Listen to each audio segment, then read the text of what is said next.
कहानी शुरू करने से पहले आप लोगों से अनुरोध है कि वीडियो को पूरा देखें, तभी समझ में आएगा। बहुत ही प्रेरणादायक कहानी है। तो चलिए शुरू करते हैं। हर दिन बढ़ते जा रहे तलाक के केस को ध्यान में रखते हुए कोर्ट के आदेशानुसार एक काउंसलर ने 20 कपल्स को एक सामूहिक मीटिंग में बुलाया। यह काउंसलर कुछ दिन चंद समझदार और सक्सेसफुल काउंसलर में से एक थी, जिन्होंने कई जोड़ों को यह समझने में मदद की थी कि वह कितनी बड़ी गलती करने जा रहे हैं और कई शादियों को टूटने से रोक लिया था। इस मीटिंग में आने वाले सभी कपल्स के दिमाग में यही चल रहा था कि उनके घर के बड़े बुजुर्ग जिस बात को नहीं रोक पा रहे थे, उसे रोकने के लिए ये काउंसलर क्या ही कर लेंगे। मीटिंग की शुरुआत होते ही काउंसलर ने कहा, मैं आपको वही सारी बातें रिपीट नहीं करूंगी जो आपने पहले अपने दोस्तों, रिश्तेदारों या अपने शुभचिंतकों से सुन रखी होगी। मैं आपको एक गेम खिलाऊंगी। उसने सभी जोड़ों को ध्यान से देखा और बाद में एक महिला को अपने पास आने के लिए कहा। जब वो महिला उनके पास आई तो उसे एक चौक देकर पास वाले ब्लैक बोर्ड पर अपने सबसे करीब 25 लोगों के नाम लिखने के लिए कहा। महिला ने सबसे पहले अपने बेटे का, फिर माँ बाप का, बाद में रिश्तेदारों का, दोस्तों और सहकर्मियों के नाम को लिखने के बाद 25वां नाम अपने पति का लिखा। अपना नाम जब सबके बाद लिखा तो उस महिला के पति को तो खुद भी वहाँ हाजिर था, वह बहुत बुरा लगा। उसे मन ही मन सोचने लगा कि अच्छा हुआ मैं इसे तलाक देने जा रहा हूँ, मेरा फैसला गलत नहीं है। काउंसलर ने महिला से पूछा, अब आप उन 10 लोगों के नाम हटा दीजिए जिन्होंने आपको आपके जीवन में सबसे कम साथ दिया हो या कम साथ दे सकते हैं। महिला ने कुछ सेकंड सोचने के बाद अपने सहकर्मी और कुछ दोस्तों के नाम हटा दिए। इस गेम को न केवल वो महिला खेल रही थी, बल्कि इस मीटिंग में आए हर वह पति पत्नी भी मन ही मन खेल रहे थे, क्योंकि वह भी उसी परिस्थिति में थे जिस परिस्थिति में वह महिला थी। काउंसलर ने फिर से एक बार उस महिला को 10 और नाम मिटाने के लिए कहा।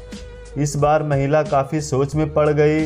3-4 मिनट सोचने के बाद उसने अपने बाकी बचे दोस्त और रिश्तेदारों के नाम हटा दिए। अब केवल 5 नाम बच गए थे, जिसमें उसके माँ बाप और 2 बच्चों के नाम के साथ उसके पति का नाम भी था। हर कोई यह देखकर हैरान था कि सबसे आखिर में अपने पति का नाम लिखने के बाद भी उस महिला ने दोनों बार जब 10-10 नामों को मिटाने के लिए कहा गया तो उसमें अपने पति के नाम को नहीं मिटाया। काउंसलर ने अब उस महिला की तरफ देखा और बोली, आपको 2 नाम और मिटाने होंगे। महिला अब दुविधा में थी। वह काउंसलर की तरफ ऐसे देख रही थी जैसे कह रही हो कि मेरे साथ ऐसा जुल्म मत करो। काफ़ी समय लेने के बाद जब महिला ने 2 नाम मिटाए तो उसकी आंखों में आंसू थे, क्योंकि वो नाम उसके माता पिता के थे। मीटिंग में आए सभी लोग इस घटना को बड़े ध्यान से देख रहे थे। उन्हें हर बार आश्चर्य हो रहा था कि लेकिन इस बार कुछ ज़्यादा ही हुआ, क्योंकि सब मान रहे थे कि जब साथ देने की बात हो तो कोई भी व्यक्ति अपने माँ बाप का नाम नहीं मिटा सकता। काउंसलर यहीं पर नहीं रुकी। उसने अब महिला से कहा कि एक आखिरी बार 2 और नाम मिटा दीजिए। महिला की हालत ऐसी हो गई जैसे कोई उसे सजा दे रहा हो। अब की बार उसने काउंसलर से मना कर दिया कि वह अब इस गेम को और ज़्यादा नहीं खेल सकती। काउंसलर ने उसे समझाया कि आपको सिर्फ नाम मिटाने हैं और यह गेम है, इससे ज़्यादा और कुछ नहीं। जैसे तैसे काउंसलर ने उस महिला को 2 और नाम मिटाने के लिए मना ही लिया। कांपते हुए हाथों से महिला ने जब अपने दोनों बच्चों का नाम मिटाया तो वह फूट फूट कर रोने लगी। उस महिला के पति के साथ साथ वहां आए सभी लोग दंग रह गए। वहां आए सभी लोगों का यही सोचना था कि चाहे कुछ भी हो जाए तो महिला बच्चों का नाम नहीं मिटा सकती। काउंसलर ने उस महिला को अपने जगह पर जाकर बैठने के लिए कहा। काउंसलर ने वहां आए सभी जोड़ों की तरफ ध्यान से देखा जो उतने ही दुखी थे जितनी कि ये महिला थी। काउंसलर ने उन सभी से पूछा कि महिला ने ऐसा क्यों किया। कोई भी उस सवाल का जवाब नहीं दे रहा था, नहीं दे पा रहा था या देना नहीं चाहता था। अंत में काउंसलर ने उसी महिला को खड़े होने के लिए कहा और उसी से ऐसा करने का कारण पूछा।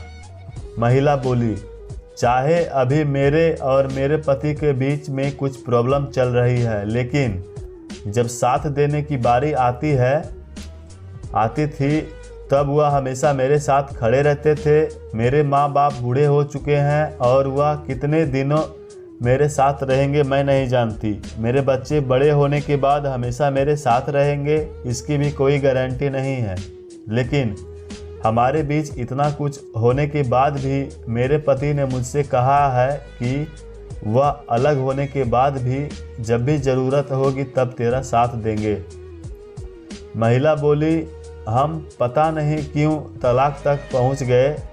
आज इस गेम को खेलते हुए मुझे रियलाइज़ हुआ कि हम दोनों के बीच ऐसी कोई बड़ी समस्या हुई ही नहीं है और वह तो बस हम दोनों गुस्से में थे और कोई भी झुकना नहीं चाहता था, इसलिए मैंने सबका नाम मिटा दिया लेकिन अपने पति का नाम नहीं मिटाया।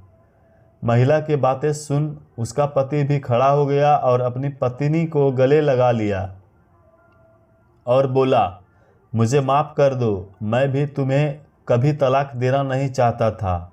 जैसे मैंने तुम्हारा साथ दिया है वैसे ही तो तुमने भी मुझे जीवन के हर कदम पर सपोर्ट किया है।